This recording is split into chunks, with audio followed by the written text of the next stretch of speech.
Thanks. Thanks for your interest in Tsugami. In this recording, we will cover Intro to Swiss-style lathes. More specifically, we're going to cover an exterior overview of the machine, safety features, what is a Swiss-style lathe, guide bushing, chucker, collet system, and the toggle system. No matter which model you have at the front of any of the machine models, you will have pages like this that will explain very simply the door switch, headstock cover, the headstock cover door switch, the operation panel, headstock cover, lubrication unit, pneumatic unit, coolant tank, spindle coolant tank, main switch or the main power, the base of the machine, chip bucket, nameplate where you can find your model and serial number, products, storage box, oil guard, and then of course the door that gives you access to the cutting zone of the machine. What is a Swiss style lathe? Swiss or sliding headstock lathes are bar-fed automatics which use single point tooling to profile the workpiece. The turning tool moves perpendicular to the work and does not move longitudinally. Longitudinal travel is carried out by the headstock. The headstock grips the bar in a collet and feeds it through a spindle bushing, a guide bushing, into the turning tool. Some of the principles of Swiss turning are, since the turning tool is located adjacent to the guide bushing support, the stock is not deflected or bent by cutting forces. Long work pieces machined easily. What Swiss can't do, it can't make round parts out of round bar stock. Get better roundness with driven bushings. The reason that this is since the bar is not cut at the point that it is chucked at, or the headstock, but at a guide bushing, the roundness of the finished turned workpiece and the diameter tolerance held is affected by the fit between the collet and the guide bushing. Remember, bar stock is supposed to be made to specific tolerances. Your customers won't accept bad parts from you. Don't accept bad bar stock from your supplier. Here are some principles of Swiss turning. The dimension A is constant. If the stock OD is not round, attempted turning of the round diameter is not realistic. In the above example, the elliptical stock OD results in an elliptically turned diameter. Or dimension A is the distance between the cutting tool tip and the opposite side of the guide bushing. Cutting forces will cause the bar or the dark part of the ellipse to be pushed up against the opposite side of the bushing. This will cause an ellipse to be turned, light colored ellipse, onto the finished turned diameter. If the bushing is adjusted tightly against a bar, this turned ellipse will be minimized. Usually bar stock that is out of round also varies in diameter, making it difficult to maintain a tight fit between the bushing and the bar. Another point to consider is that the guide bushing's inside diameter is precision ground, very round and to a particular diameter. As the material varies away from the diameter and roundness that the bushing is ground to, the fit between the bushing and the stock becomes poor, even if the bushing is tight to the bar. Guide bushings and bar tolerance. Guide bushings should be ordered to accommodate the maximum diameter that the bar material is expected to vary. Guide bushings will close down to provide a snug fit to the bar, but will not fit oversized material properly. Here are some rules of thumbs. Cold drawn should be plus nothing, minus 3. You can hold a 1 thou total diameter tolerance to 6 sigma, 5/10 total to print. Finished turn roundness will improve approximately 60% from raw stock roundness in most cases. Tolerances of less than 5/10 total on diameter generally require centerless ground stock. Hot roll steel and materials with scale on the outside of the bar cannot be used. Extruded aluminum bars generally cannot be used due to the wide variance in diameter. Swiss type machines will always perform better with ground bar stock. Quite often, the economics of the job won't permit its use as it is more expensive. Most ordinary turning tolerances can be held using cold drawn material. In no case can hot roll steel and extruded aluminum be used. What Swiss can't do? It can't make straight parts from bent bar stock. Diameters adjacent to each other will be concentric to each other. There is a gap from the collet, or where the bar is held, to the end of the guide bushing, where the cutting takes place. A bend in the bar in that gap can cause runout between diameters on the opposite ends of the workpiece. This phenomena is more likely to occur on workpieces of greater length. What is a guide bushing? There are three basic types of guide bushing assemblies: fixed, stock rotates in stationary bushing; free rotating, stock rotates with bushing in a bearing assembly; and driven, stock rotates with a bushing in a bearings assembly driven by the main spindle rotation. Modern sliding headstock lathes use carbide draw bushings. These bushings are mounted in a housing on the machine. The guide bushing housing is either stationary or driven to rotate synchronous to the spindle. When using a stationary bushing, the maximum spindle RPM is dictated by the maximum surface feet per minute that can be run in the bore of the bushing. That formula is SFM equals 0.262 times the diameter times RPM. If the SFM becomes excessive, the material rotating in the bushing will seize up or weld to the bushing. The maximum speed for steel is around 500 SFM. This can vary greatly depending on the conditions such as cutting oil, cutting forces, and fit of the material to the bushing. It is for this reason that most of today's machines come equipped with a driven guide bushing as standard equipment. Since the bushing rotates synchronous to the material, there is no chance of seizure.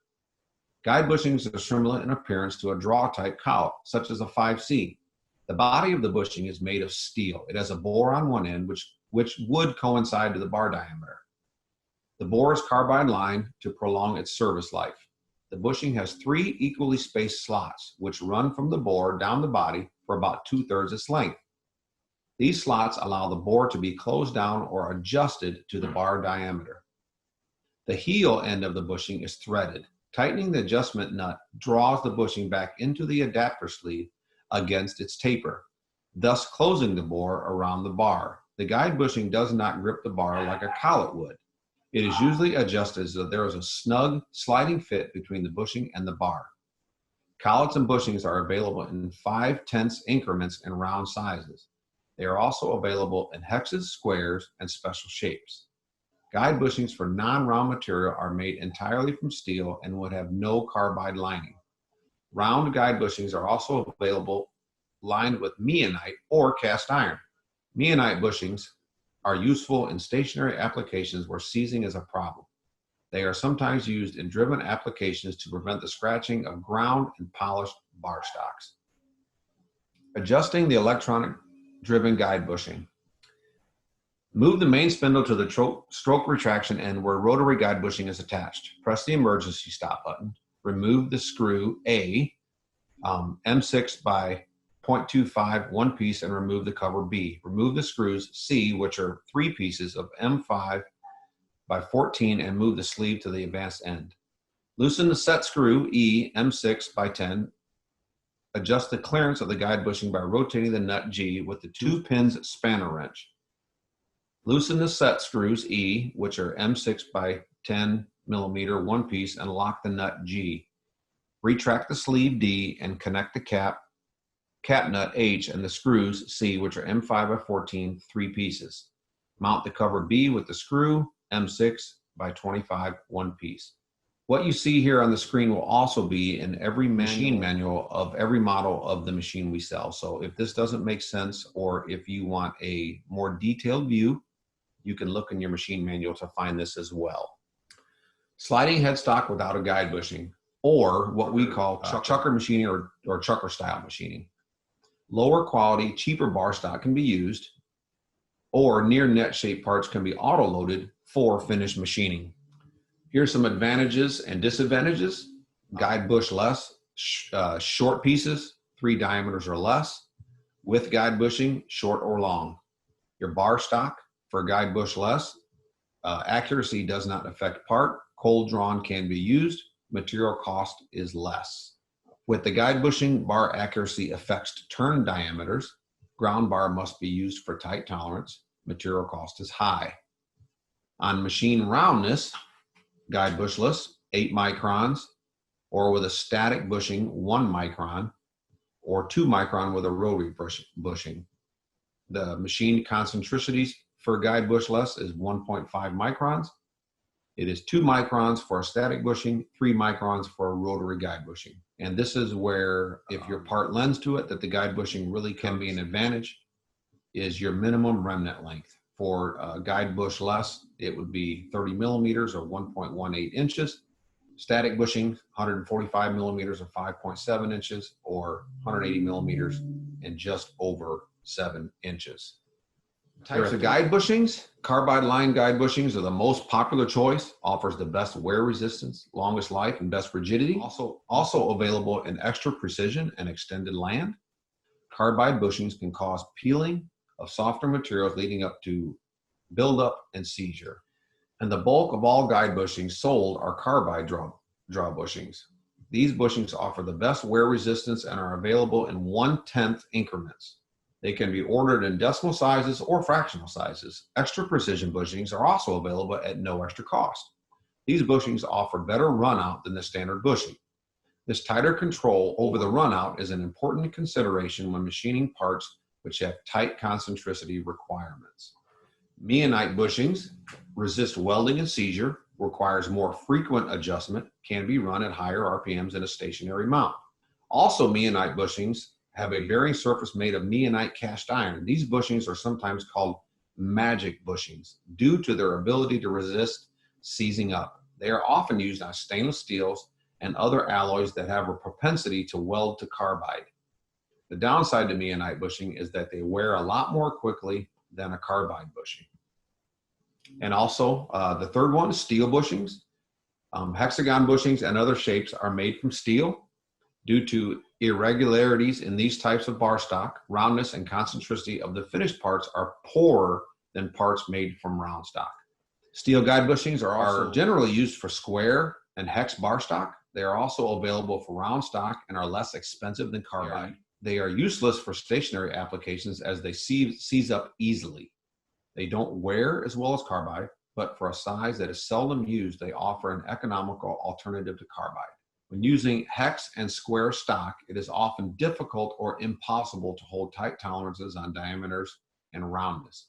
If a particular part requires tight tolerance machining, it is recommended to use round stock and mill the hex or square. Here's an example of a square bushing. We're going to go on to collet adjustment. A toggle style collet system is adjusted very similar to a mechanical pullback collet system or a dead length collet system. Since there is a fixed amount of stroke, care must be taken so the collet is not too loose or too tight. If the collet is too loose, the stock will push back during machining. If it is too tight, the collet will not release properly and the stock will pull back during headstock retraction. Changing the main spindle collet. Move the headstock back to the machine's 0 point and be sure to press the emergency stop button before replacing the collet chucks. If you're in chucker style machine or guide bush less, you see a setting there on your operator's panel that will say chuck change. This will allow you to move the Z1 in the negative direction or to the left back to where you can access the front of the main spindle. You would take your spanner wrench and your hook spanner, loosen the main spindle collet cap, therefore allowing you to remove or change the main spindle collet. Adjusting the main spindle collet tension. You can press emergency stop button, loosen the 2 set screws on the OD of the adjustment nut that you see in the picture. Some machines have 2 3mm locking set screws, some on the OD of the adjustment nut. Some have 2 4mm on the left face of the adjustment nut. Either way, loosen those 2. Use a small Tommy bar that is provided with the machine, typically in the toolbox, and your main spindle spanner wrench, and rotate or adjust the adjustment nut clockwise or counterclockwise to adjust collet tension. Changing the sub-spindle collet is much like the main spindle collet. You're going to use your two-pin spanner and your other spanner wrench. On the OD of the sub-spindle cap, it will tell you, like in the picture, which way to loosen it. There is also a door to the right side of the sub-spindle cover that will give you access to the adjustment nut, and there will be 2 3mm locking screws that you loosen, and then you can use the Tsugami provided Tommy bar and your spanner wrench to rotate the adjustment nut clockwise or counterclockwise to adjust your clamping force. Here's another picture on how to do that. You can also, while you're adjusting it and rotating the adjustment nut clockwise or counterclockwise, you can use a bigger Tommy bar provided by Tsugami that will fit in the actuator that's shown in the top left picture where it says chuck open close rod. That will allow you to manually actuate the main and or sub spindle to check your tension. We're going to cover types of collets. Round serrated collet, generally used on main spindle, 3 or 6 slots. True serrated collets are also available, but rarely required. Serrated collets grip better than non-serrated collets, or smooth type. The principle behind this is as follows. When a collet is closed, it exerts a given amount of pressure over the total contact area between the collet and the bar. By adding serrations to the collet, the contact area is reduced, but the force stays the same. This causes an increase in the force applied to the smaller contact area. Adding slots makes the collet easier to collapse. This means less chucking force is used to hold the collet closed, thereby adding to the force applied. You can get round, smooth bore collets, generally used on the main spindle for smaller stock diameters and on the sub spindle for gripping machine surfaces. Also available with inclined slots for gripping hex stock across the corners. Smooth bore collets are used for small diameters where it is difficult to add serrations due to the small inside diameters.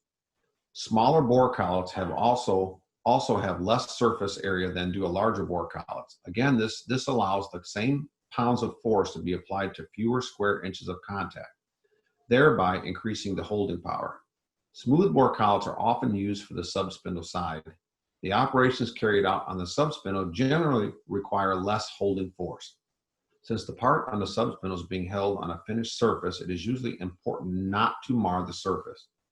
By increasing the surface area of contact between the part and the collet is less likely to dig into the finished part and mar its finish. You can also get non-round collets, hex, square, or special forms. You can get extended nose collets. These collets are used on the sub spindle to pick off small parts or provide additional clearance for sub spindle machining operations. These must be adjusted very carefully as they deform easily. These collets are used to bridge the gap between the cutoff tool and the face of the sub spindle when the sub spindle is brought all the way towards the part or in the Z2 negative direction or to the left. These should only be used on small diameter, short parts, as these collets are delicate and can deform easily. For larger diameter, short parts, consider using an opposite hand cutoff tool, which will bring the workpiece out towards the sub spindle, thereby eliminating the need for an extended nose collet. Here is the toggle system detailed view. Green sleeve slides over the toggle, causing the heel of the toggle to push the chucking tube forward. The chuck tube blue pushes against the collet sleeve, which is red, forcing the taper on the sleeve over the collet taper, thereby closing the collet, which is in yellow.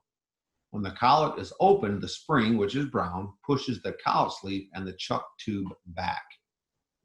Collet and toggles, if you ever run into where your main spindle or your material is pushing back in your main spindle, one of the issues or one of the problems of that could be one of your toggles has fallen out. All these procedures are in any Tsugami manual that is provided with the machine, but here it gives you a picture of when the toggle is separated on the left and the toggle is inserted correctly on the right. See the note at the bottom, it says if there's difficulty obtaining the correct collet tension, One or both may not be seated correctly. Refer to pages 6-10 in the operator's manual, and it will give you a procedure on how to replace the toggle.